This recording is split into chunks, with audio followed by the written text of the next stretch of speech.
You're welcome to our channel. Thank you for visiting. Remember to give us your love and your likes and your thumbs up. Don't forget to subscribe and please share. In the news, Senate set up 20-member Ad-Hoc committee on Rivers State. The Senate has appointed a 20-member committee led by Senator and Senate Leader Opeyemi Bamidele with Rufai Hanga acting as the deputy to monitor Rivers State affairs. Other members include Senators Ibrahim Lamido, Adamu Ailero, Osita Izunaso, Osita Ngwu, Kaka Shehu, Iliya Aminu Abbas, Adeniyi Adegbonire, Sani Musa, Simon Lalong, Adams Oshiomhole, and Nireti Kingebe. Also on the committee are Senators Onyekachi Nwebonyi, Idiat Adebule, Ide Dafinone, and Mohammed Megiri, Asuko Ekpeyong, and Mukail Abiru Tokunbo. The committee secretary is Charles Bala Mailori. This comes up as tension continues even in Rivers State, and this comes amid growing concerns over the process of the state of emergency imposed on Rivers State and growing criticism of the appointment of a sole administrator to oversee the affairs of the state. The Senate says it is determined to maintain oversight and ensure accountability. Meanwhile, the House of Representatives has also constituted its own committee to carry out similar oversight in the state, as signaling a coordinated legislative response to the unfolding situation in Rivers State. Well, the Senate has decided to come in handy again this time around because there have been questions about who do the sole administrator in Rivers State present his budget to, and who are checkmating him, as an administrator of that particular state.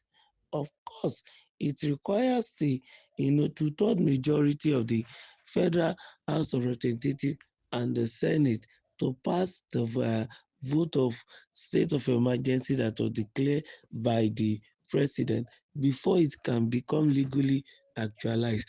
In as much that they signed into making sure that state of emergency rule is imposed on Rivers State. The onus lie on the Senate and even the House of Representatives to do this setting up of committee, or better still, to continue to do an oversight function on the issues and activities going on in Rivers State, because this the sole administrator should have somebody who can also checkmate him at any point in time, knowing fully well that power corrupts and absolute power corrupts absolutely. If he runs as a sole administrator who is not having anywhere to present his budget, it's going to be very, very difficult even for checks and balances to be seen as regards his administration in that state. And not only that, how will corruption be curbed even if there's nobody checking the book? He cannot continue to adjudicate and pontificate even in his own state all alone by himself, where there is a democratic institution at the federal level, which through this door he even came in, as it were, by the ratification of the House of Assembly based on the power granted them through the Constitution. Of course, members of the committee are people that are highly revered, even in both chambers, like the Senate leader in Opeyemi Bamidele and other people that are involved in. It is expected that they did not politicize this job given to them. They should please work for the people of that particular state and make sure that the sole administrator does the needful. He must try his best to make sure that more peace is seen in that state, because there's no doubt that tension has reduced. There is relative peace in that particular state, Rivers State, even though we are still having some little protests there because of those who are pro-FUBARA, who are totally anti-state of emergency, believing that their own soft spot for Fubara is going to keep pushing them to demand for its restoration. This set of people, no matter what you tell them, they won't be pacified until the governor is reinstated. But the rule of law is greater than everybody. And I think to a large extent, that is even going to help them even to actualize whatever they are fighting for, even in Rivers State. But then, as it were now, the Houses of Assembly will need to look into the books and also begin to give necessary advice and also reject some moves as regards Rivers State.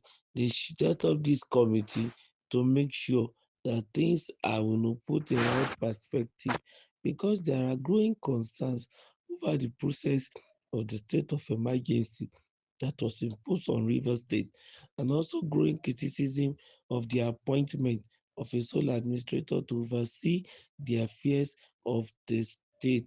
But the Senate has said that it is determined to maintain oversight function and also ensure accountability.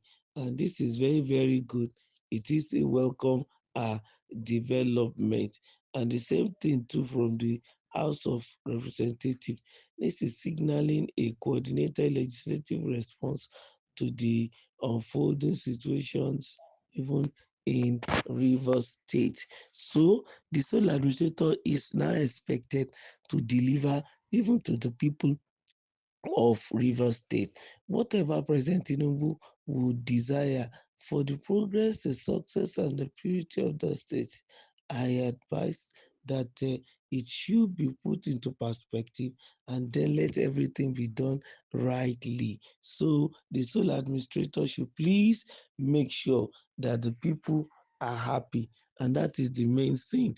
The people of Rivers State, they enjoy this situation, and the peace that has been maintained should be sustained, just to make sure that at the end of the day, even when Fubara will return into power, you will understand that there is a hurdle he needs to cross, and then there is a standard that is set already that he needs to beat to make sure that this political quagmire didn't raise his ugly head again.